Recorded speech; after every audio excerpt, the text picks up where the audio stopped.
Green's a bit. What's going on, guys? Well Watchers back again with another video. This time, match preview: Chelsea against Manchester City. I've got some special guests for you guys. Probably the biggest collab in the Chelsea community, guys. I'm gonna let you guys introduce yourselves. One more, please. Who goes first? Who goes first? Yeah. Who goes first? Alex, man. I've not spoken to you before, so. It's a pleasure to be on this. I appreciate you having me on, my man, as we get one more. Yeah, this is fun. When you told me who would be on this, I couldn't not accept the invite. So happy to be here. Nini? Hi, everyone. Obviously, Nini FC from Blue Lines TV. You know the rest by now. Go on, Eunice, man. Eunice HH, glad to see all of you. He's a Watching another video of his. All right, mate. How you doing? Obviously, Louis, 100% Chelsea. Yeah, hi. Yeah, and main man, my guy on my channel, Addy. Listen, Addy back on all the right show. It's been a minute, but let's do it.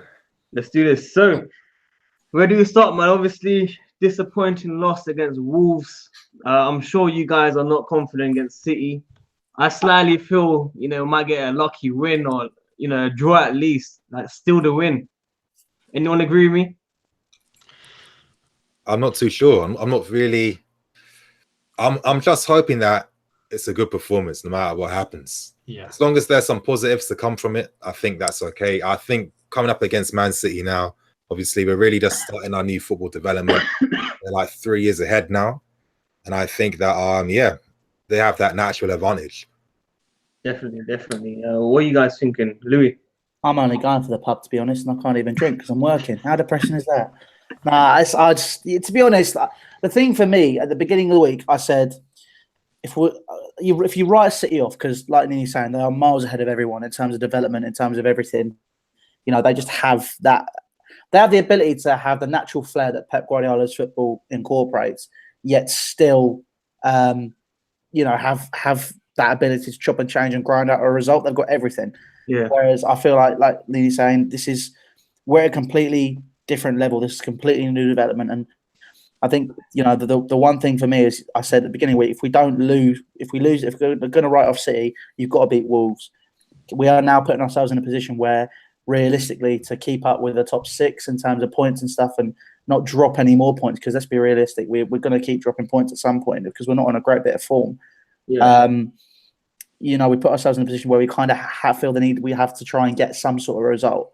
But realistically, it's just going to be a City win, isn't it? I mean, you just got to be brutally honest.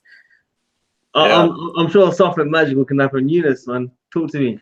Yeah, man. I mean, I agree. I think, look, Man City are on another planet, another level. We can all agree that they are where we want to be next season after. So for us to come out and say we're going to win, it's just not realistic. I'm hoping, as Nini said, we have a good performance and we don't get rolled over. We don't get humiliated or embarrassed. I'm hoping that we go toe-to-toe with them and we end the game with them knowing that we gave them a good game. Yeah. And that we showed up and we gave a performance and we gave 100% effort. If we do that, and I can see, that we're trying to incorporate the system, it's going to take step by step. It's going to take time. But as long as we see progress, we see, ourselves coming up against the best team in the country by miles, and we don't get completely done. Yeah. I'm happy with that. I just don't want to see the same vibe that we got from Wolves and the same performance that we had at Wolves against City, because if we do, then pray. For sure. Alex, we're gonna expect a new video from you guys, from yourself, especially from a bad loss if it happens. Well, that Wolves loss killed me, man. Doing that post-match review was just no preparation needed, right? Pure anger and passion. It was just so inexcusable the way it all fell apart. So that's why Louis is so right, is looking ahead to this City game, the Wolves game was just so important, because you get those 3 points and then fine, you don't get the 3 points against City, all is not lost, but you don't get any points against Wolves, and it just makes it like now we're almost thinking the opposite. Like, oh, we could do a miracle tomorrow against City, but realistically, they're so much the better team. And honestly, if Antonio Conte was the manager, we all know what the approach would be tomorrow. They would just have 11 men behind the ball, and you try to get a point out of it. But that's not what Maurizio Sarri is going to do, and we love that. That's not what he's going to do. I disagree. Oh, okay. But see, maybe he will do that. I mean, honestly, a point is crucial. So, yeah. I mean, I hate to say, like, let's go for a point, because that means not playing attractive football, but let's go for a point. For sure. Adi, talk to me. What are you thinking? Yeah, I agree, man. I just hope that our players give it the best shot we have and not roll over like we did against Spurs, innit? Obviously, they're a lot more developed than our side is right now. So, toe for toe, they're a lot better than us right now. But all we got to do is give it a go, try our best. But if you're looking at it going forward with our full-backs and our wingers, obviously not Hazard, and our striker, we don't really have a good chance. I just pray that we give it a good go, try our hardest, and see what happens from there. Yeah, before we talk about the actual possession, obviously Sarri has come out and talked about how important Alonso is around set pieces. I want to know everyone's opinion about this. Obviously, I saw Nini's opinion. I totally agree with his one. This time I want to start differently. Alex, you saw the comments, I'm sure.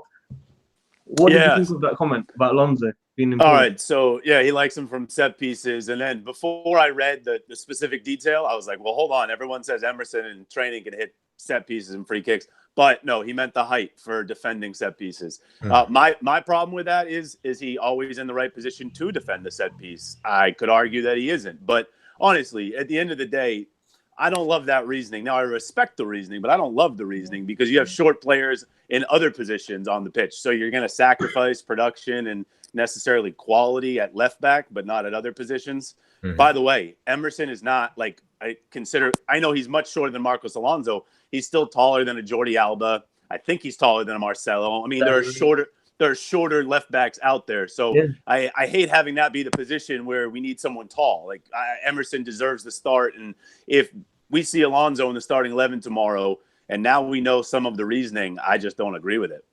For sure. Emerson is, just to mention that, Emerson's 5'9". Yeah. So, I mean, if you were to look up the heights of the other players, to basically stop the flow of stuff. Nice. Marcelo, for example, is also 5'9". So it's kind of a case of I'm 5'11" and I'm considered short. That's all I'm going to say. So it's like, I just don't think he's a fan of Emerson personally. Andy, what are you thinking? Yeah, I don't really agree with including one player instead of giving Emerson a chance just due to his height from set pieces, because especially if Alonso plays tomorrow, he's going to get caught out really badly by the likes of Sterling and Sane. We've seen it against lower side teams like Fulham when he's been getting exposed, and it really has an effect on our whole back four, because we're seeing players like Luiz who are getting exposed and getting in trouble because of his issues defensively. So I think it all stems from here. I really think Emerson should be given a chance ASAP. Especially, yeah. Yes. Yeah, I disagree with what Sarri said. I think he's just trying to find a reason or an excuse to simply put Alonso in the pitch, because that reason that he put out simply, for me, is 1 step forward, 5 steps back. You know, he's using that as a reason. Fair dues. It's a fair reason. But what, are we going to concentrate on Man City's free kicks for 90 minutes? No. Emerson has benefits as compared to Alonso, in terms of his pace, his bombing forward, his overlap, freeze Eden Hazard a little bit. There are other benefits, whereas just, Alonso, he's tall. I think Emerson deserves it. I think Sarri is simply waiting for Alonso to reach good form again, because I think he's got that belief that Alonso is just having a little bad run and he'll be back. I think as a manager, he's showing a bit of faith and not abandoning him completely. And for that reason, I think he's using the free kick as an excuse to just, to play him. Louis, before we leave it to Nini, and then I am going to play devil's advocate here, because I completely understand why everyone is, speaking about Emerson being given the opportunity. I agree that he should be given an opportunity. However, I don't think Man City is probably the right game to do it in, because let's be honest, I think if you think about the the nature of the game. A guy who everyone's saying should be given an opportunity in the Premier League. Again, completely agree with all of that. Do you think going up against a team like Manchester City, who will, let's be honest, run him ragged regardless of what's going on, for his first real opportunity in the Premier League is completely wise? I mean, it's a case of I'm looking at it going, in terms of defensive solidity in this game, it would make sense to play Marcos Alonso. Yes, I feel that what he's saying about him being the player for height at set pieces, you never really see him do anything at set pieces. I feel that it is an unnecessary argument. However, I think it'll be important to play a regimented backline who understand each other in a game like this, rather than go for someone who's been basically thrown in at the deep end. And let's be honest, the way that Chelsea Twitter and Chelsea fans roll at the minute, it's a case of he's gonna be targeted for that. I feel if he does something wrong, I think he should be given an opportunity. But people saying he just throw him in, I disagree with that. I think if any game he should play, he should have played Wolves, and that would have been an example of seeing what he would have been capable of, rather than just throwing him in at the deep end against Manchester City, because it wouldn't make sense logically and tactically, and from my opinion, as well as in the dressing room, to do that. But Sarri he's renowned for not rotating. The only reason Mario Rui got an opportunity at Napoli last year was because Gulam got an injury against Manchester City. That's literally it.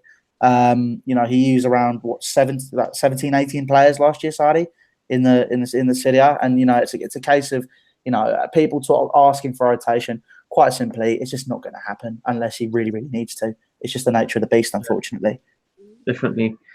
Nini, let's hear the expert analysis, man. Come on, man. I was just thinking, obviously, everyone's saying that maybe Sarri's excuse is a bit weak, but is it really that weak when you think about it? Because it's like, from set pieces, we don't man mark people. We have to be zonal, because we've got a lot of short players. Like, other than like Rudiger and Luiz, who else is really in the team that's going to win headers? So I guess Alonso is probably like one of our best headers at the ball in that team. And I think that obviously in football games where that teams will get a lot of opportunities from set pieces, and if you're thinking, well, it's much riskier using a zonal system, but I can't have these guys man mark because they'd lose all the every single battle.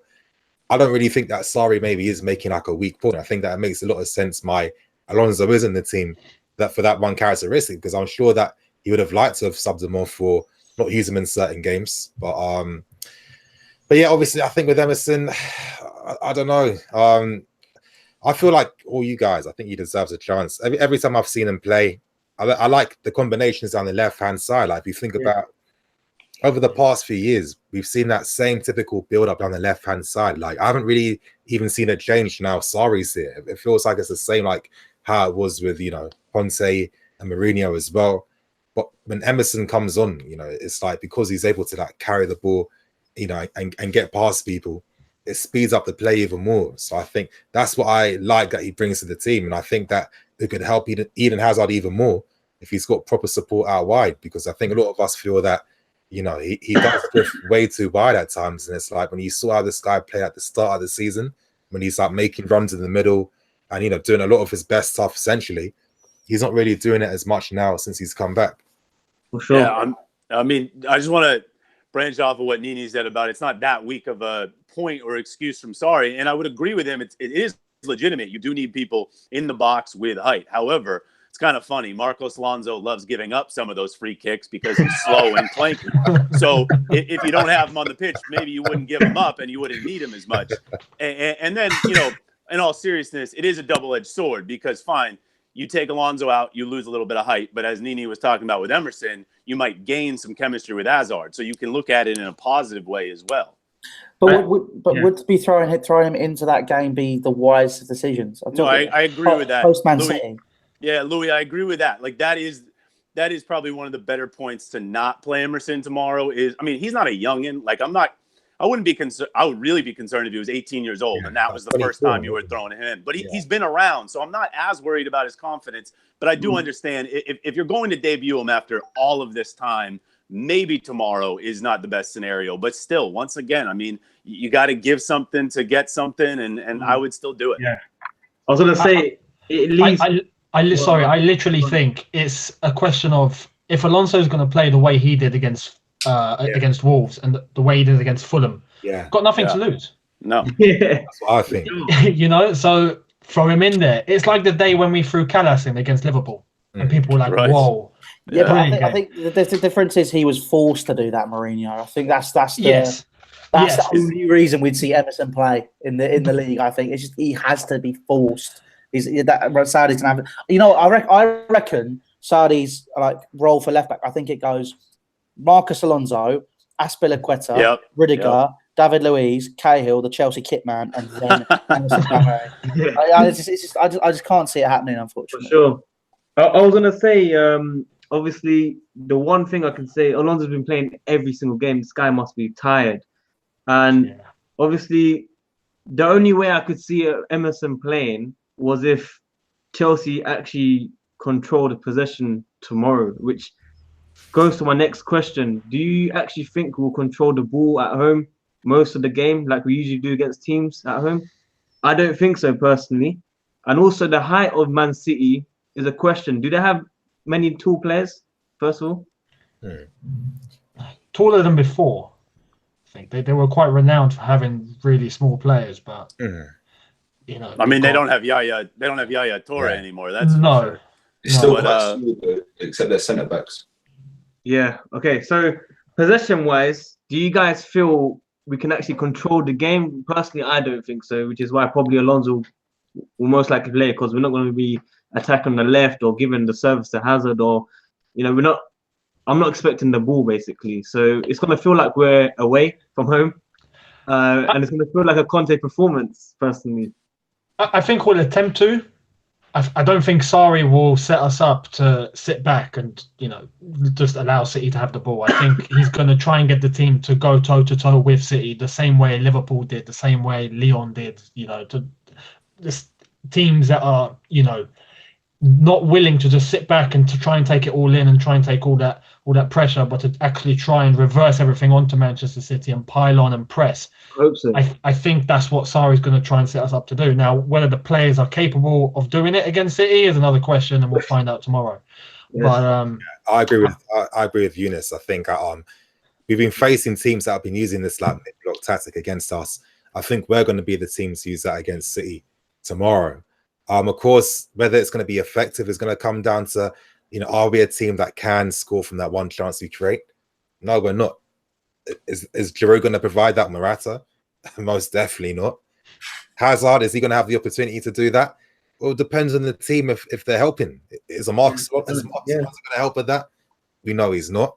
No, I think the possibility is there for Sarri to take a risk. I think with Alonso's form now, it's not going to get better for tomorrow. Let's be serious. Yeah, exactly. Man City with the pace, which he hates, Alonso, that's his new name now. I think that I give the opportunity to Emerson. If there's one thing Emerson does that I like, is that he gets tight to the wingers. How many times does Marcos Alonso allow the winger to run rings around him at the back? It takes him like 10 seconds to get the ball from again. That's too slow. Now, obviously, my standards are high. I used to see a guy called Ashley Cole play. The guy was boom, won the ball. That's it. You start your counter attack, win possession back. It's like, imagine like having like a Kante on the left as well. That's what Ashley Cole was like. And Alonso he's not that guy. I think I'm really disappointed because I think I mistook his decent form at the start for like progression as a player, ability wise. But I was clearly mistaken. He's not looking good right now. Same. Yeah, I got fooled, but I purposely shut my mouth for a little while when the season started on Marcos Alonso because I was hammering him pretty bad in the summer. And then, he helped the team win to start the year. He helped the team win. So when you're helping Chelsea get 3 points, I'm not going to critique you. But you're right, Nini. I thought maybe he got better as a player, to be honest. I thought maybe he improved on some things. But honestly, what he did, he just took advantage of the fact that the rest of the Premier League was not ready for ball. I mean, they were playing an attacking style. The rest of the teams hadn't adapted to it yet. So an attacking left back like Marcos Alonso benefited from it. But now the rest of the league has had their opportunity to adapt to Chelsea. And Alonso is a predictable player. His movements are never, unexpected. You can see what's happened with Alonso in slow motion way before it ever happened. I've actually got a point. Sorry to interrupt. No, you. Obviously, under Conte last season, like a lot of times when it came to like focusing the build-up play, like to start attacks, it was based on like automatisms or whatever, however you say the damn word. But I mean, basically, it was meaning that players knew what to do with the ball before they received it, because that's the exact same attacking plays they were doing in training. Yep. And it's like, how teams are getting better at pressing us because they're like looking at our patterns and understanding how we like to pass out. It was kind of like the issue we were having last season. Like a lot of times, how many times under Conte would we see a ball played to Alonso who would just hit it straight back in the middle first time without even looking with his foot? His right foot, he'd be doing, and he doesn't have one. He has no right foot. And that wasn't even because he was just being shit. That was because that's what Conte says you do. Because then it's up to Morata or Giroud to try and win that ball. Then, sometimes it worked, most times it didn't. But most things didn't work under Conte. But I think, obviously, I was thinking, are our fullbacks suffering from that a bit? Because a lot of times, everything they were doing was drilled into them. This is what you got to do here. This is what you got to do here. Playing like this for 2 years under Conte as well. I was thinking, would it take them a bit more time to really try and forget some of them patterns? Or maybe I'm like talking shit and footballers can easily do that. I mean, it's a good point, though, because the fullbacks or wingbacks in Conte's system were one of the more coached positions. They were they had a lot of responsibilities. So it is a good point. Some positions like striker, you kind of know your job relatively, but compared to fullbacks, they had a very strict game plan with Antonio Conte. So maybe it's just so far drilled into them that they are having trouble adapting to the new system. Yeah, because I'm one player who I thought would have adapted a bit better by now. I mean, is Aspie. I wasn't expecting him to be so average, and it's like, how often do we see someone like a Hazard being like, or a player doing this, doing that? Every single game I see it happen at least once. It's like already by now you think he'd know, okay, shit, maybe I have to get forward to support because it slows it down too much. Maybe I just don't think he has the legs to play that position anymore. I think put it this way: when I'd say Di Matteo when we signed him, but that was 2 months, so we'll put that away. Rafa Benitez, Mourinho, Conte, Gus Hiddink, 4 of those managers were very big on solidity and sort of just keeping the shape. And I think in that fullback position, Azpilicueta didn't exactly need to bomb forward. So I think it's a case of when he saw him at fullback in those systems, he wasn't really doing what Sarri wants, which is high press, overlapping fullbacks. I think one thing we can say is, let's be honest, he does whip in a good ball, and he always has. And we saw that against Tottenham. That was probably the only highlight of that game. It's the only reason I remember it was we saw Azpilicueta whipping one of those signature early crosses onto Giroud's head. However, I personally think play him at centre half with Rudiger. I mean, people may say he's too short and bang on about the height thing. Let me just go through. I'll just tell you 3 centre halves that were shorter than 6 foot who were world class. Fabio Cannavaro, Baresi, who was Maldini's mentor, as Maldini likes to say, and he was considered the best centre back in the planet for years. And Franz Beckenbauer, who played as a sweeper, was under 6 It's very different for those clubs compared to. Is it? Well, it's a centre half position. That's Azpilicueta's best is defending. We've seen that, and that's what he does. Whether I agree with you or not, Louis, it's not a terrible point. However, we just talked about Marcos Alonso and the fact that Sarri likes him being tall. Mm-hmm. So maybe Sarri's not the guy to move Azpilicueta to center back, considering he's talking about height and set pieces. Well, I'm not a fan of his crosses, man. I think he just got that one decent cross for Giroud, but personally, him and Alonso can't cross, in my opinion. And like you said, Louis, he shouldn't go forward. He should be probably where you said. I don't think Zappacosta is good enough either. Like, he can't be playing in his spot. I just feel, this season just needs to end. We need to get rid of certain players. We need new faces. We need the players that Sarri wants, because obviously, I feel in the summer, Sarri wanted certain players and he didn't get it. Basically, the club didn't back him. And I've seen this for years and years and years, which is why I'm not angry at Conte or Mourinho personally, because I feel the board have to do more. I don't think the hunger's there like it was a decade ago. I think, one of the directors of our club left recently from Monaco, stuff like that. It tells you there's bigger problems at the club. We're based on a short-term trophy successful club, in my opinion. And I hope Sarri does get the backing. I feel personally we need players like your Sandros, whether it's Bailey or whoever is coming in, we need new players first. We need to get rid of Willian, all these players, Morata. I'm a big fan of him usually, but now for Sarri ball needs to all change at the end of the season. And now for me, it's just about getting top 4. Games like this tomorrow will define it. Whether we get a draw, win, lose, whatever.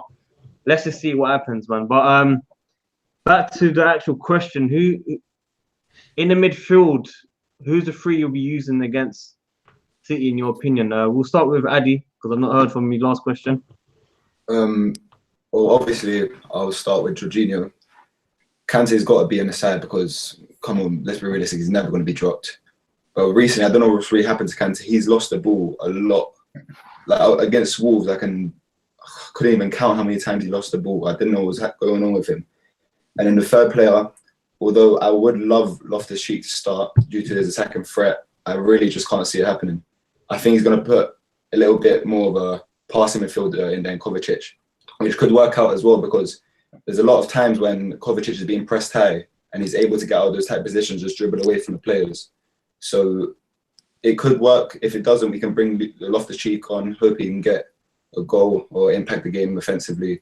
But personally, I think he's going to go for Jorginho, Kante and Kovacic in order to just keep more of the possession and get out of tight situations better. Before anyone answers next, so whoever answers next can reply to this. Kovacic, do you feel personally recently he's been, slowing up the play, passing sideways, backwards? Recently, I mean, let me speak on Kovacic really quickly. I don't think he's daring enough. I don't think Kovacic is daring enough. I like Kovacic a lot. I think he's a great dribbler. He's a smart player. He's an overall good midfielder. But for me, Kovacic has had performances like this. They've been all good. He hasn't had disaster classes, but he hasn't had exactly master classes. And I would like to see Kovacic be a little bit more daring. We know his end product's not great, but it doesn't mean he can't get in better situations where he can score and assist. For me, maybe he does safe pass it a little bit because there are opportunities like Hazard to dribble through and create. And I don't feel Kovacic always takes advantage of that. For sure. Like says. I don't know. I think with Kovacic, I don't know. When it comes to that game against City, I personally feel that I would take that risk and use Ruben because we've got to be realistic. We're going to create most of our chances from counter-attacks. And we have to be realistic too, but Ruben's one of the best at helping us transition from defense to attack. Yeah, we saw it. Off him. And that game last season when Palace played against Man City, he was really good in that game. They weren't able to cope with him. The drives through midfield because he doesn't lose the ball and he can keep the ball as he's doing that. And I think if it's a game like that, Kovacic is more likely to try and pass it, where it's riskier where you can lose the ball compared to someone like Ruben. And I think whenever you have players that run at people, and let's be serious, one of the key reasons why City are so good is because the whole team can skip past you, and they're very comfortable on the ball. Sometimes I feel we don't possess as many as those players, and I think Ruben would bring that dimension to our game if we started over Kova. If we have the leads, I would take him off and bring Kova on as a sub because he can help us defend and seal it out. But I don't know. I think tomorrow Sarri should take a risk because we've got nothing to lose, really. Yeah, sure. I agree completely with what Alex said, and following on with Nini's point, the fact that Kovacic, Alex is right, isn't daring enough. He's just, as Alex put it, just good, average, and I feel Ruben does bring that dynamic. Remember, a key problem we have right now in our team is our striker situation, right? We ain't getting goals from that position. So we need to find out where is the threat going to come from. You automatically think Eden Hazard, right? If a team closes Eden and tries to, eliminate him from the game, that's half of our, construction gone out the window. So, quick question, Eunice. So on your point there, do you think the strikers in the first place get enough service from the team? I don't personally. I think they get enough to be able to convert the chances that's available to them. We see the amount of times Morata gets the ball. and I'm going to talk about what he does with it. We see the amount of times that Giroud gets the ball and he tries to hold up the play. He doesn't create much in terms of getting around the defender, but he can link up with somebody, and then, I don't know, after that we lose possession or a chance goes begging. I think we get enough to be able to convert. Whether it's, can we do more? Yes. But at the same time, it leads me on to my point. We look at our creative players and we look at Eden, for example, who gets closed out of the game. We need to try and elevate some of that pressure that's around him. And I feel Loftus-Cheek is probably the one to be able to do that. When you compare him and Kovacic, I think Ruben is the one that's linking up with him better, who's pulling out defenders away from Eden a little bit more, because Ruben is physical. He's got great technique. He can shoot. He can score. I just feel tomorrow, as Nini put it, we have to take a little bit of a risk. And Ruben is, for me, the one who can cause a bit more damage to Man City's defence compared to Kovacic. So I would play Loftus-Cheek. Alongside that, Kante and Jorginho, without question. Louis. To be honest, I think Loftus-Cheek, he warrants a start. He deserves a start. But I'd like to see Kovacic. What am I different to everyone else here? I'd like to see Kovacic start, mainly because I just want to try and just have that solidity in midfield. So I think that's where the battle can be won and lost.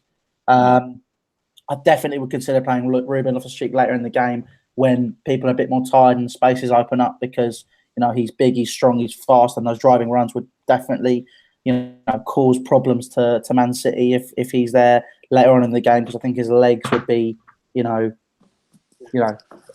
well, he'd be less tired than everyone else. That's the only reason I consider not starting him.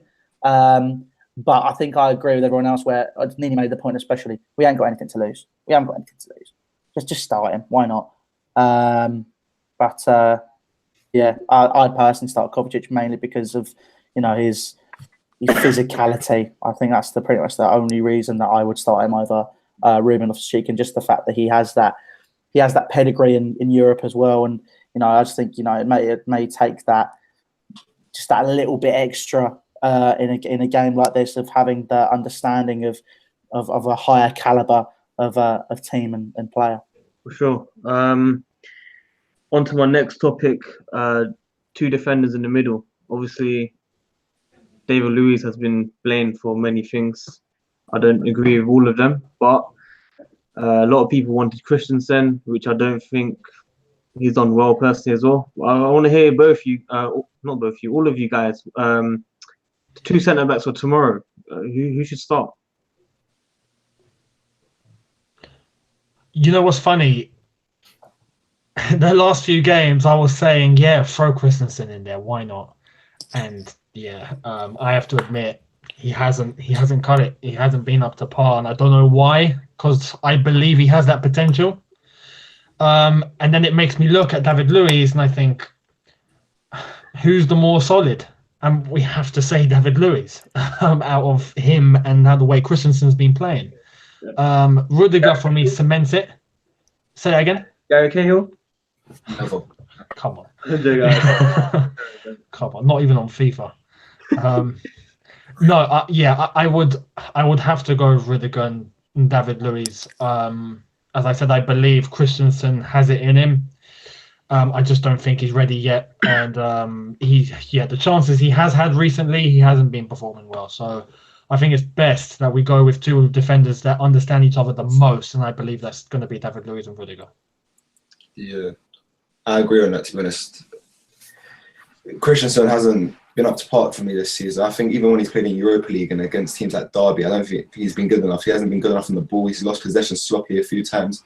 And let's be real, both of them are playing left centre back, and a lot of those, or for David Luiz, I mean, a lot of those chances where he's messed up, it has come for him covering Alonso's side.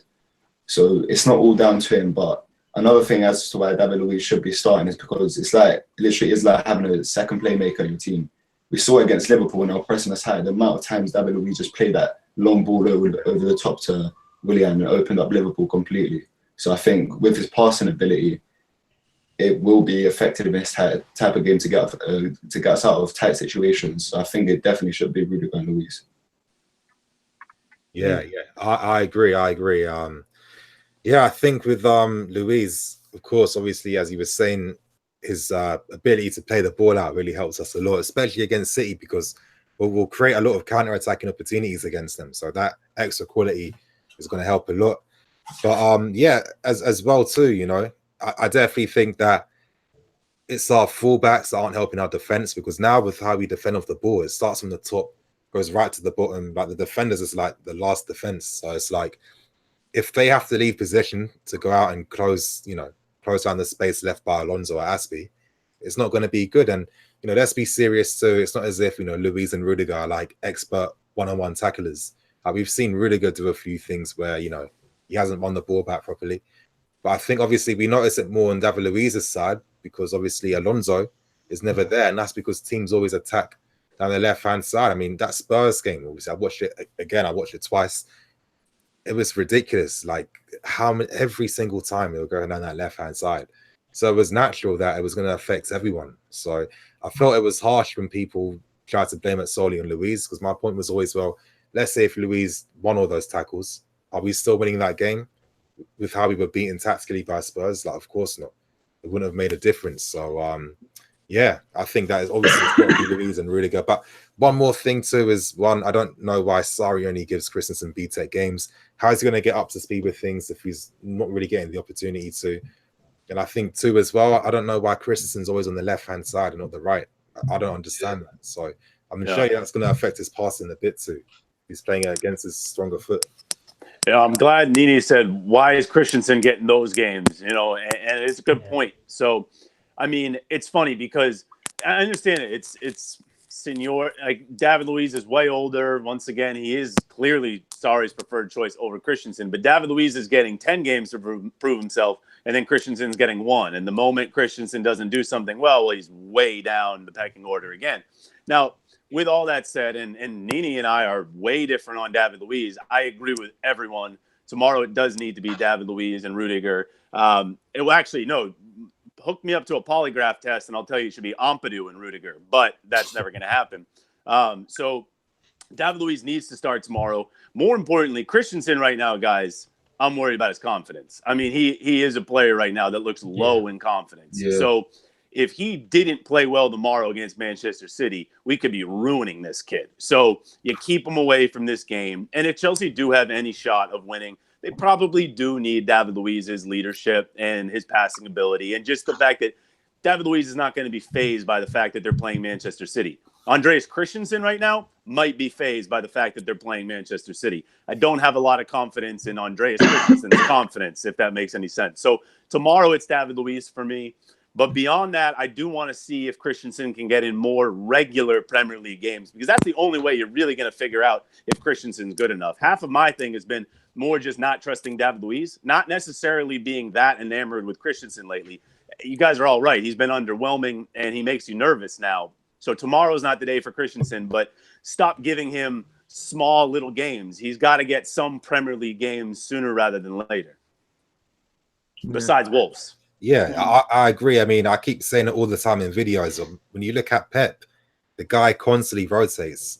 He's always done that. Even go back to his Barcelona team, probably the best team in the history of football. The guy gave 39 debuts to guys from the youth team. Imagine 39 different people playing alongside them. And it's like, most players will never get as good as some of those guys playing for Barcelona. Yet he still mixed them up with players that, you know, didn't go on to do much. Like, remember that Cuenca guy who played against us in the semi-final of the Champions League? I don't even think he's in La Liga anymore. He's not even playing there. And it's just like he just drops off. But look how well he played against us. You know, Pep knows what to do. And I think that's what caused Sarri. I think, who was I speaking to? Someone gave the point that when he was at Napoli, the ex-player Giaccherini said that one of the reasons why they lost was because why they lost the title was because what was it?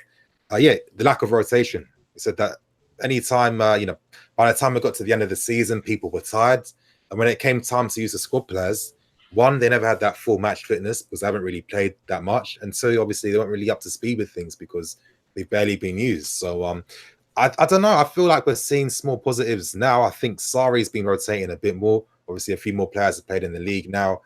Some of the decisions he's made tactically with his substitutions as well. So I think he definitely understands that, you know what, in the Premier League, because you don't get a winter break, he has to rotate. So I don't know. I think when it comes to rotation, he's doing as good as he can, to be honest. Yeah. Louis, did you speak on this topic? No, I haven't. I'm so offended. You haven't asked me a question. How dare you? No, it's fine. I mean, first thing I'm going to say is David Luiz is unreliable. I understand what Nini's saying. However, at the end of the day, after the Tottenham game, he was helpful for 7 out of 11 goals. He's always got a mistake in him. His distribution isn't as good as people say it is anymore. He goes forward too much. He always falls asleep in a game. David Luiz, quite frankly, is he no matter what people are saying, he is liable for the majority of our goals. And for the most of this season, when we had that unbeaten run, it covered the cracks. He was at fault for that second goal for Manchester United. We were lucky that Barkley equalised. It's one of those games where, and to be honest, I just think David Luiz just isn't up to it anymore. Yes, he's been a fantastic servant in the club. There's no doubt about that. However, I don't feel he's the defender to go with long term. However, understandably for this game, you stick with a pairing that understands it. So you would go for him and Rudiger. But I mean, one thing I need to ask, because obviously I was stuck in a broken down car and my phone died at Wolves because obviously we were half an hour away. That was fun. If you haven't seen Lewis's vlog, make sure you check that out. I had to get that plug in, sorry, Dick. But was Christensen really that bad? That's all I need to know. Was he like genuinely just shocking? No, I don't think he was. No, not a disaster, but he didn't do enough to stake a claim, really. Yeah.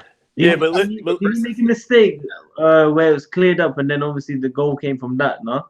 Yeah, but if you look at that mistake, first of all, it's very clear that him and Rudiger are not on the same page on that bad pass there from Christensen, which you can certainly argue chemistry and time would build that partnership a little bit better. With that said, Christensen's made that mistake before, but so has David Luiz. We've seen David Luiz make that mistake plenty before. So once again, I think, listen, and it sounds funny coming from me, but there are some David Luiz fans on Twitter who the moment when Andreas Christensen does something even average, they're like, oh, Christensen's not all that. He's overhyped. David Luiz, go with David Luiz. Christensen's not all that. They're so quick to get on Andreas Christensen the moment he puts a foot wrong. And how is that a platform where you then can really reintroduce, because it feels like Christensen really needs a reintroduction almost. It feels like years ago that Antonio Conte was starting Andreas Christensen. So I feel like people, once he gets that start, he's so under the microscope that, if he doesn't have a great game, it's a horrible game from Andreas Christensen. I think he's unfairly judged. I really do, but whatever. I think I'm critical of him because of last year when I watched him in that three-game period, City, United, Barca, and I see a mistake in him every single game. We have to bear in mind he's only 22 years old. He's he come up from loan. He was ready. He was hyped.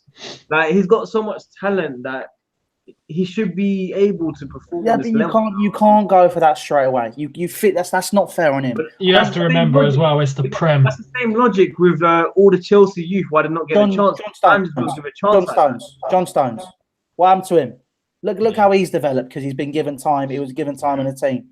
He had a dreadful start. There's no actual threat at that back as much threat we get. Are you joking? He had Kolarov on the left hand side. He had Sanya was playing right back at the beginning, and his partner was Otamendi when he was dog shit. Come on, man! Don't tell me that there was nothing there.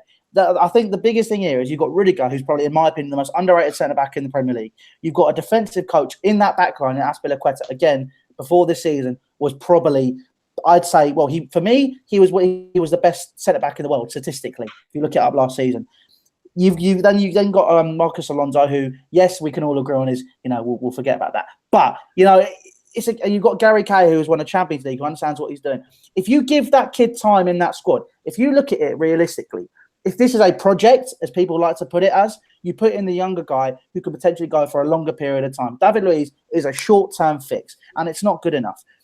Christensen can pass the ball. We saw that last year. His confidence is shot, yes. But you give him time in that squad as a 22-year-old man and basically a kid in this game, he needs to play. And this is probably one of the most highly rated defenders in the world. In terms of young defenders, I guarantee you, we let go of him, he will go somewhere else and do far better.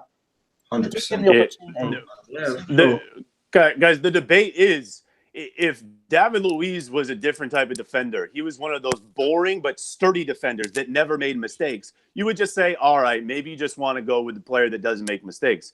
But wouldn't you rather have Andreas Christensen make the mistakes at 22 years old than David Luiz at his age? If they're both going to be center backs that do make mistakes, try to have that be Christensen then that makes the mistakes. Now, once again, we're all kind of in agreement that tomorrow is not that day.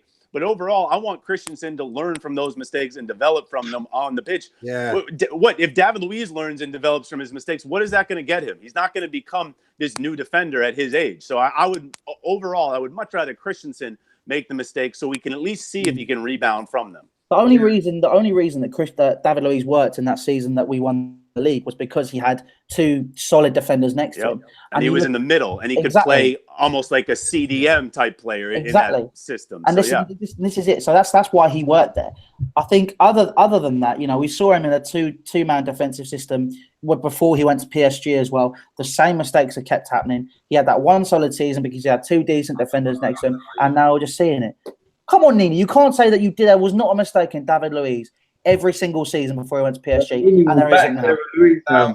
Obviously, he has made some mistakes, but I think that Luiz, I don't know, I feel like the guy is hyper-criticized a bit too much, in my opinion. I don't know why the point was disregarded that Alonso isn't helping. Because let's be serious. I mean, Alex, obviously, you know Rudiger. You follow, of course, you know about Serie A. You do the podcast with David. Let's be serious. Was Rudiger the type of defender that is going to win every single 50-50? No. How many times are you all over the place? Yeah, sorry, guys. I turned off my camera.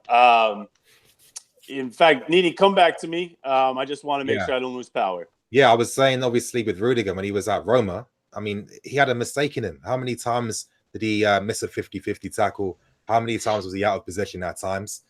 I think that if roles reversed, then let's say the right-hand side was targeted more, people would be saying something about Rudiger. But the main point is we don't want Rudiger or Luiz leaving their position.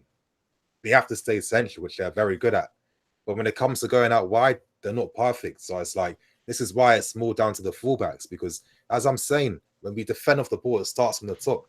There's one layer. The final layer is the defense. And hopefully, you want them to be in position. If they're out, obviously, we're going to concede. So I don't know. I don't think that we can disregard it that much, because I think Luiz brings a lot to our game. For example, if we had players that took their chances, people would be talking about, remember that Luiz pass the other day? Remember that Luiz pass from that game? Yeah. A lot of times the good stuff's gone because he doesn't get that opportunity. Helps us beat the press very well. I think he's good aerially as well.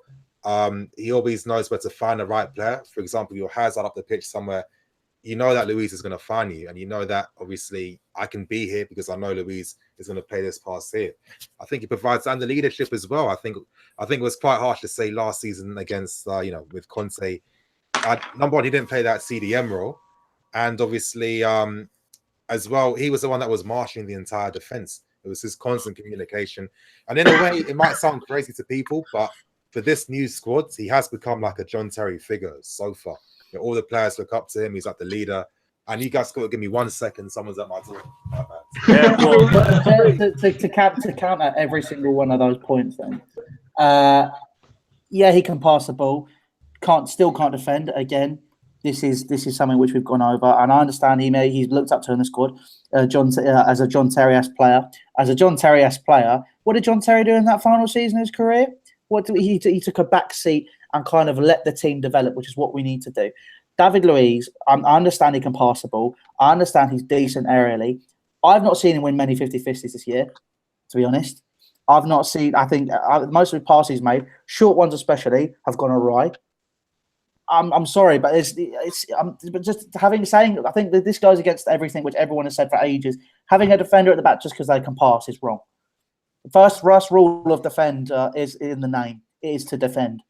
I don't feel David Luiz has done that well enough for the past 2 years. And last season, before Christensen fell out of form, he was averaging over 85% pass completion a game. So, and you've got to remember, between that period of September to Barcelona game, he was quality in the middle of that back three when David Luiz got booted out the side by Conte. So he definitely has the ability. I just think he's in a bad patch right now in terms of his confidence, but it could be worked upon. And Sorry, let's just play Gary Cahill tomorrow, bunny. I do think with Christensen, especially with Christensen, when we go back to that point, he hasn't made mistakes that are, you know, stupid mistakes where you look and go, oh my God, what have you done? He hasn't done, you know, those sort of errors. He's made little errors. For example, he's been out of position, or he hasn't come back in enough time, or he's pushed up a little bit too quickly, or he's been dragged out by someone. Little mistakes that you expect to make at that age. I do think, and I agree, that if he plays a lot more, obviously he doesn't get rushed into big games and massive games, but he gets, you know, implemented with the time that he needs to be able to develop, then I think he could become a top defender. As you know, we've said, he's really young. The next year or two, up until he reaches about 24, could be crucial and could send him to that next level where he will be at his peak. For good at least 5 or 6 years after that, he'll remain at peak. And I think he has it in him. He does have the potential. David Luiz, there's so many factors, you know. Does he have it in him to be a decent, solid defender? Is it Alonso that's influencing him? Is it just him not being good enough? There's so many things which I think time is going to tell. And it's not 100% clear as to whether David Luiz is playing bad or he's making mistakes because of his ability, or is it because of others around him? I think time will tell. Yeah. Sorry, guys. We've been speaking quite a lot on this topic. I want to speak about 2 more topics, and I'll let you guys go. I know you guys got a busy life, busy private life, busy YouTube, busy Twitter, everything. But, Nini does. He's got people knocking at his door. So, guys, obviously, I know the most obvious answer to this, but I just want to know why. Right wing, Willian or Pedro? Obviously, I'm sure you guys say Pedro. But, you know what?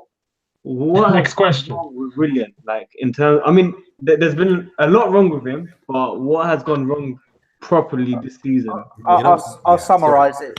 I'll summarize it in one word as why. I don't think it's gone wrong this season. I just think it's finally been picked up on because he's turned 30 as well.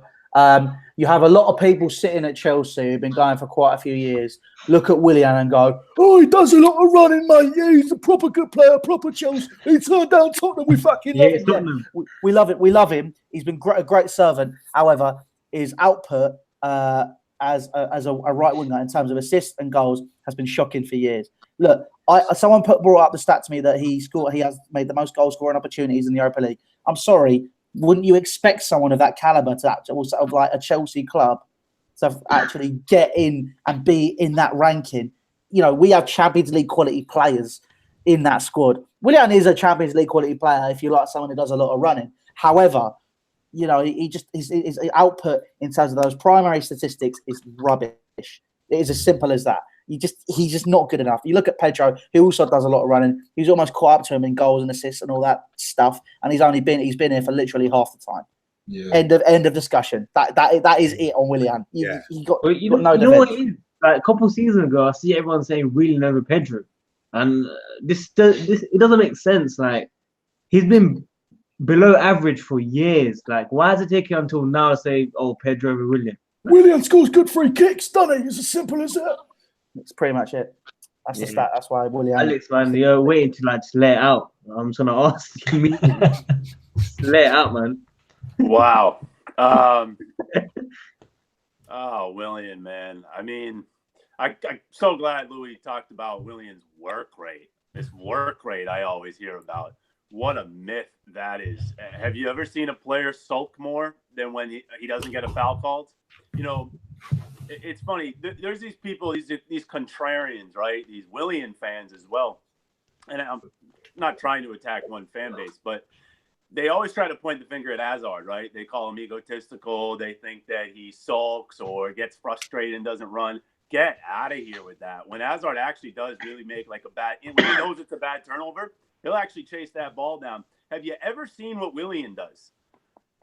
Just shrugs his shoulders. He does not have a good attitude. I'm going to censor myself. But it's the fact that, you know, Antonio Conte wanted him running around, as did Jose Mourinho. And he's this small little player. So it looks like he's like trying way faster than he actually is. But pay attention, Willian fans. when he actually chases down a ball. And look at his body language. Body language is huge for athletes. I mean, it's absolutely huge. Professional athletes, just watch them in any sport. Look at their body language. You can really read a lot about that player and what they kind of stand for, what you can expect from them. Willian's body language it's subpar. It is not good. He doesn't step over, man. Point about, people preferring Willian a couple years ago over Pedro, but this team, it's just so obvious you need goal scorers. So even people who are critical of Pedro hopefully have changed their tune, because anybody who's watching knows Pedro is a better goal scorer than Willian. So once again, I'm getting worked up. You know how I feel about Willian. Last thing, and I just want to say this. When you ask a Willian fan, a hardcore Willian fan, why they're a Willian fan, their number one reason has nothing to do with what they actually feel about Willian. Their number one reason is Barcelona wanted him. Brazil have played him. Managers have liked him. That's not their reason about what they think of Willian. That's just saying that other people like Willian. Garbage reason. I don't even think it's just the fact that Pedro gets more goals and assists. I think it's the fact that Pedro has the ability to play inside on his left foot. And I think that ability to cut inside, like we saw it against Fulham when he scored. I think Willian doesn't have the same ability to do those. That left foot is crucial on that right side. And that's why we see in it when Willian's playing on the left wing and he's cutting in on his right foot. He's such a better player. We've seen it when Hazard's been out of the side this season and Willian's gone on the left wing. So much better and so much more efficient when he cut in inside for that goal against Burnley. But when we got Pedro there and he's got the ability not just to take his man down the wing and put in a cross, he can actually play inside with his left foot and take on a player with drift inside. It offers us so much more going forward. Addy, man, you got Nini on his head. Yeah, you don't understand that. That's key. Yeah, come on, man. You gas me too much. What's the point? Like, calm down, man. Calm down. But I was gonna say, obviously, I agree because again, personally, when it comes to this Willian thing, do I think he's underperformed throughout quite a lot of his Chelsea career? Yeah, I think he has. But I think it's always down to his fault. I don't think so, because I think he's out of position. Like, I always see Willian as like a Robin. Imagine if Robin plays on the left. You're going to miss out on like 90% of what the player is. But I don't know. Personally, my take on this whole Willian thing is that even though, yeah, obviously Pedro should be playing because of that left foot and everything, I feel like because people maybe are so frustrated with him, I think it's the hate's become a bit too much, in my opinion. I think it's gone a bit out of context. You know, now when we talk about Willian, we're questioning his not his loyalty, but we're questioning his professionalism all the time, just because of one photo with Conte. And I kind of feel it's like if any other player did that, would we have the same energy for them? I don't think so. I think it's okay to be frustrated with him because, again, he has been frustrating quite a lot. I think his recent form has been some of his poorest I've seen from him. Do I think he'll be like this forever? I don't think so. But so far, he's been very disappointing. And I think what's not helping Willian now is that every time he's trying to prove that, he's trying to do something good, he keeps forcing it every time. So he's holding onto the ball too much. Anytime he has a chance to play someone in, he doesn't want to do that because he thinks if I get a goal, my form's going to get back. I'm going to get back in. Oh, he's not going to score anyway. So it's not having a positive performance. And of course, it's slowly just taking away from his confidence. I think what Sarri needs to do is to start with Pedro. Now, again, I do understand why Sarri hasn't used Pedro as much. I think when he came back from injury, he hasn't been too great. And one thing I've noticed is that when our players get back from injury, it seems like it's taking them a bit longer to get back to match fitness compared to other seasons. It felt like before, if they got a little knock, after a game or two, they'd be fine. You know, we've seen guys like Pedro taking long to get back in. Hazard as well has been quite slow because of them. So I don't know what's been happening behind the scenes. But I mean, just getting back to Willian, I don't know. I think the hate's become a bit too much. I think that because it's like the frustrations over the years, I think they've really intensified. So I think the hate's, I don't know. I just think it's become bigger than it. I want to just quickly say something regarding that, Nini. Like, obviously, when you're a starting right winger primarily for an attacking team and your whole fan base has finally got their attacking football, inevitably there's going to be extra hate when you're one of the three players that's supposed to do something attacking wise and you can't. You watch Jose Callejon back at Napoli when they were playing that system. He was a full team player. You kind of talked about Willian's pressing too much, right? He's trying to do everything in one move. He wants to make up for maybe all the scrutiny he's receiving. Callejon never did that. I mean, I'm not saying he received also the same scrutiny, but he was playing fully within the system. Now, Willian, furthermore, the fact that Phantom wants a goal-scoring right winger, we obviously have the Barcelona bid or whatever in the back of all of our minds. So we're thinking of what he could have been. Let me just add one thing quickly. Sorry to interrupt. Yep. Let's remember with Callejon, his movement off the ball is much better. Willian doesn't have off the ball movement because he's more like a winger. He's not like a Callejon. So, but and probably my issue with that though is Napoli loved to build that attack on the left-hand side, and then they would cross it over to Callejon, and he was always in the right spot. Yeah. Willian's not in the right spot. I Yeah. mean, he's not making the right moves. He's He's not that not player. in the right spot. That's what I mean. Yeah. That's not in his DNA. He's purely a winger, in my opinion, that likes to cut inside and score. And it's like when you played on the right, you're supposed to be more than that. I think Tite said it himself for Brazil. He said that I prefer to use Coutinho there for the link-up play because obviously, you know, all the off-the-ball stuff, the 1-2s, this and that. He said that if I need to stretch the game, I'll bring on Willian to play on the right. And he's absolutely right because Willian's a winger. I think even when he's been seen as a playmaker, I think maybe that was a bit too exaggerated than it actually is. And I think he's a winger that's just been used out of position for most times in his career. Yeah. I do think Willian has turned out to be a bit too one-dimensional. Yeah, exactly. Yeah. Because, yeah. 100%. And, you know, I think a lot of people had that expectation because of his pace and his flair. And they thought, okay, we got Willian, we got Hazard on one side, we got Willian here. Boom, you know, give it a couple of more years, he's going to be something epic. And every year there's been that expectation. And nothing's happened. And now, well, I'm not saying nothing. You know, Yeah. he's had moments and he's had matches. I mean, when we talk about Willian, there's always one extreme. There's no balance. There's no grey. Like he's either been good or the worst. Sometimes he's just been average. I don't think he's always been like consistently the worst thing I've seen. Exactly. And I think now, especially with his age, and you have to understand, everyone knows for a winger, when you hit that age and your legs start to slow down, that's it. Unless you're Ronaldo, because he spends 24 hours in the gym. You know, Willian, I think, has stagnated. I think he's hit that point now where he can only begin to decline. There's no more going up. It's all coming down. I agree with that point. But let's not forget, just keep in your back of your heads, the guy's just like a one-dimensional winger. I mean, you do get one-dimensional players like, I mean, Robin, like I keep saying, if this guy never cut inside, what's he really going to be doing? I mean, he'd still be a decent player like Willian is, but let's not forget with Willian, you always get them certain spells where he has that fortune of playing in his best position. And I'm not going to lie, I think the best ever spell I've seen from him was last year at the start of the year between January and March, that 3-month spell. I thought his performance against Barca was one of the best individual ones I've seen over the past few seasons as well. But when that's the problem. Sides, he can show it, but again, he doesn't have the opportunity to do that. So I think naturally, because he's a one-dimensional player, he's going to look really average on the right. Yeah, real quick, you mentioned the performance against Barcelona. That is the problem with the perception of Willian. He had some amazing displays, and that's enough for some people to just hope that it'll happen again. You always hear on his day with Willian. Yeah. When the heck is his day? It's once every 20 games. I mean, I hate that, you know? You remember the beautiful stuff, but you don't remember the stuff in between. The reason Willian was so good against Barcelona was because he had 3 men marking Hazard, and Willian had all the space. Yep. But look how well he played with that space, and look how often he was able to drift, cut inside, move central. When he can play his game, when he can play in that position, I think we see the real Willian. But unfortunately, because of the system, it doesn't make sense, and it's kind of disappointing because you know this Christian Pulisic stuff is real. I mean, we are really interested in the guy, but it just shows me that we actually learned from Willian because Pulisic again.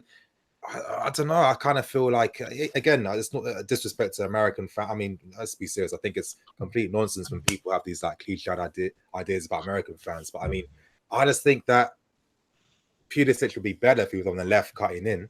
I think on the right-hand side, it'll be the same thing we've had with Willian. And it'll be disappointing if the club haven't realised in their heads yet, let's get someone on the left foot that can cut in. Yeah. To be honest, I just think that when you're saying that it relies on the system with Willian, unfortunately, we saw against Burnley when they sat back and they defended, Willian had space, Willian did something. Against Crystal Palace, the same thing happened.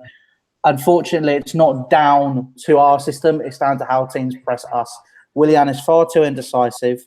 If we're talking about having that quick style of football and wanting to move it forward, he doesn't do that. He spends just that split 2 second long on the ball. He tries too much to do the fancy stuff rather than looking for the simple 1-2 or a simple pass. At the end of the day, for me, Pedro's far better on that right-hand side. If you're talking about someone who's played with those simple 1-2s, he's won 2 Champions Leagues doing that, Pedro. He won leagues doing that. He won a Club World Cup. He won a World Cup doing that. This guy is, he'd be the one that fits the system far better. Again, we've already mentioned that he can cut in. Willian, unfortunately, like I say, look, I'm not slating the guy. I'm not saying he's a crap player. Willian is proven to be a good player. However, he just doesn't work at Chelsea anymore. Quick question. Obviously, he's had some personal issues, early in the year. Do you think that has any effect on his form? 100%. Of course it does.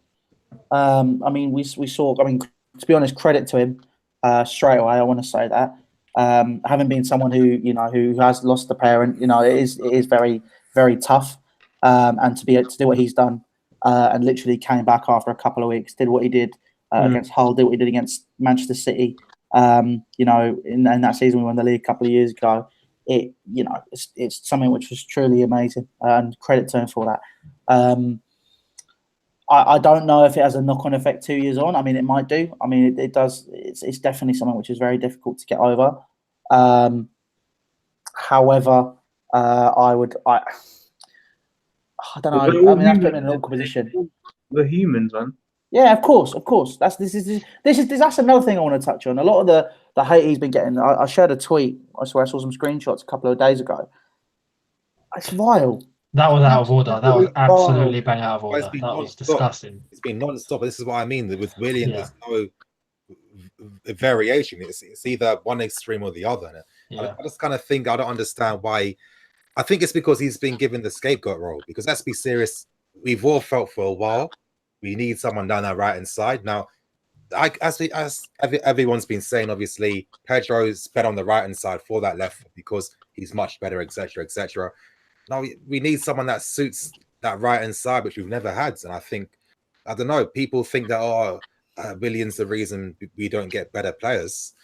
But again, I don't know. I think Willian would have left. I think he wanted to go to Barca, but the club just obviously asked for too much money. Maybe criticize the boards, But I don't know. I think because he's been scapegoated, I think he gets even harsher criticism. Yeah. It's not on, is it? It's just one of those things where, to be honest, obviously, me, Sadiq, and Eunice, we've got obviously there's like a little 100% Chelsea group chat, and we're all in it. And there was that one image of the guy getting lynched with Willian's face over it. We genuinely just had to delete that. It's just vile. Yeah, it's vile. It's embarrassing when people take it out of bounds. And listen, there's another player on Chelsea, Marcos Alonso. We know about his past, right? Yeah. But if your reasoning for not liking Marcos Alonso has to do with that, and literally what he did was not good. What Marcos Alonso did was not good. And we all might, behind closed doors, like him a little less for it, right? But our reasoning for not liking Marcos Alonso as a Chelsea player has to be about what happens on the pitch.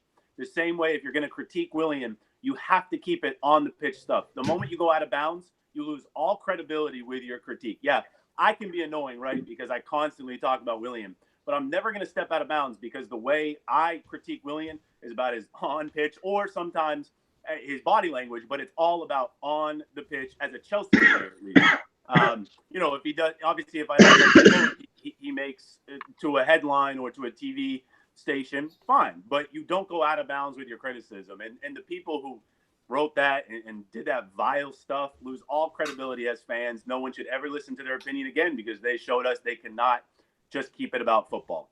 For sure. Like Willian, do you think that affects Alonso's performances as well, especially when the away fans are chanting at him for a majority of the game? I hated that, to be honest. I hated people cutting. Listen, I understand we're all human, so he might have been affected by those chants. But first thing is, he got some abuse at Wembley from Tottenham fans, not necessarily the murderer chants, but he got that. It happened a long time ago, meaning Marcos Alonso has to, because of what he did, he has to just know that could happen. That could happen for the rest of my career. So here's my stance on it. Did the chants from the Fulham crowd affect his gameplay? Possibly. He had a bad game. Did the chance affect how he played? Possibly. However, did the chance affect his lack of effort? I hope not, because nothing should excuse a lack of effort. He showed a lack of effort on Sunday. That's the part I had a problem with. You get chance from the crowd, fine. You play a little worse because all right, understandable. But lack of effort, no excuse. Yeah, guys. That's right. Last question. Prediction for tomorrow. We'll start with Nini. What's your prediction, man? I think it might be something like it's either going to be 1-1 or it's going to be like 2-1 Man City, or even 3-1 Man City. I think it might be like I think the game might be similar to Man City versus Napoli, to be honest. Okay. Eunice? Yeah, I agree completely. But I think we could see I'd say a 2-0 or a 3-1 City, if I'm honest. I'm hoping, and I think that anything can happen on the day. You never know. And I'll be there tomorrow as well. I don't know who's going to be there. Louis is going to be there for sure. Are you there, Nini? coming? Yeah, I'm going tomorrow, yeah. Yeah, I'm coming as well. Yeah. I'm reading the Oh, book. sweet. Okay, so I'll be, huh? I got a spare ticket as well. I need a picture, man. I'll be hoping, I'll be supporting. Well, But Nini, I think logically. Nini, you're going to come for that fan cam that you owe me?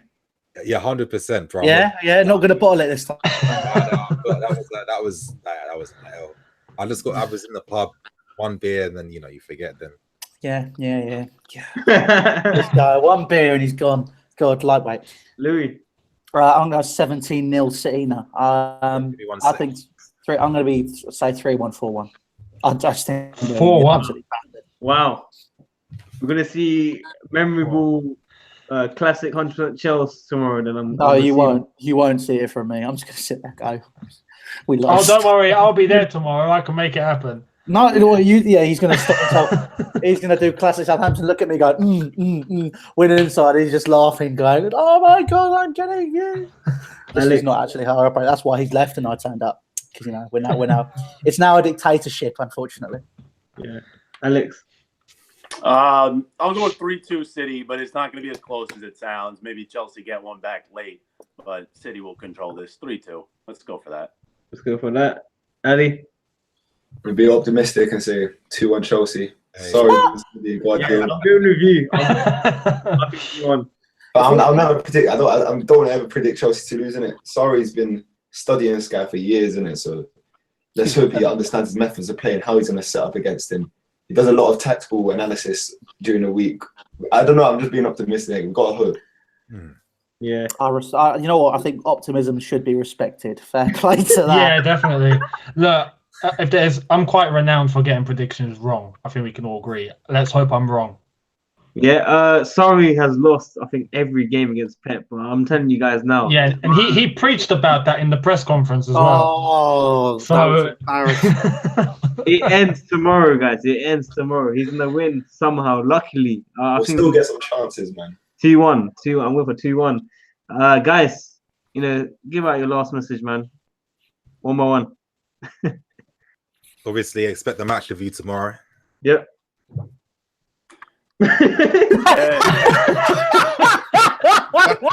I don't really think this one through, to be honest. Your plug, man. Where's your plug at, man? Oh yeah, obviously, you know how to follow me, Blue Lines TV, on YouTube, of course, where you're watching this from.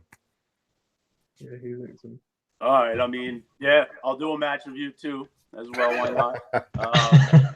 On the new YouTube channel, The Byline, if you want to check that out. And then just on Twitter, at Alex Goldberg _. Proceed with caution. That's a good one. That's a good one. No, yeah, match review will be coming up for sure, as always. And yeah, Eunice HH, Twitter, Instagram, exactly the same name as my YouTube channel. And yeah, I'll be seeing all of you tomorrow. Obviously, head to the most subscribed #1 Chelsea YouTube fan channel on the internet. 100% Chelsea. You'll find us there. Fan cams, Lawrence will do a review, and all that stuff as well. Obviously, yeah, make sure you check out my personal stuff as well, at Louis Beneventi on Twitter and Snapchat. Unfortunately, not on Twitter, sorry, on Instagram and Snapchat.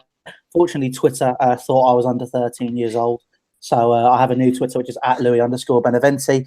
Apparently, passport photos and your driving license isn't enough to prove your age. So yeah, make sure you head across to there. I just think obviously the match vlog that you guys released was probably the best one. I thought it was a really good one.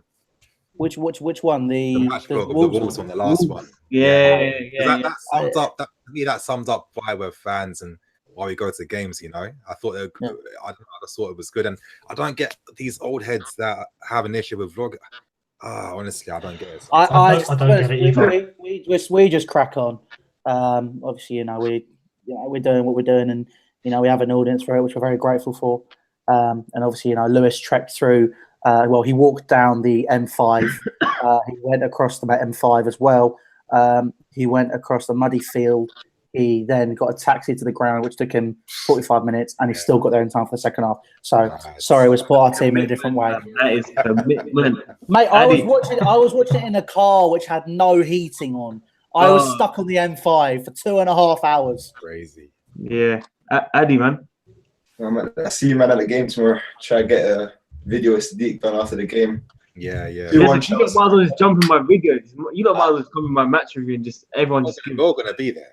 Yeah, we'll all be there. So yeah. Yeah. Guys, if you haven't already, press the like button on the video if you enjoy the stream.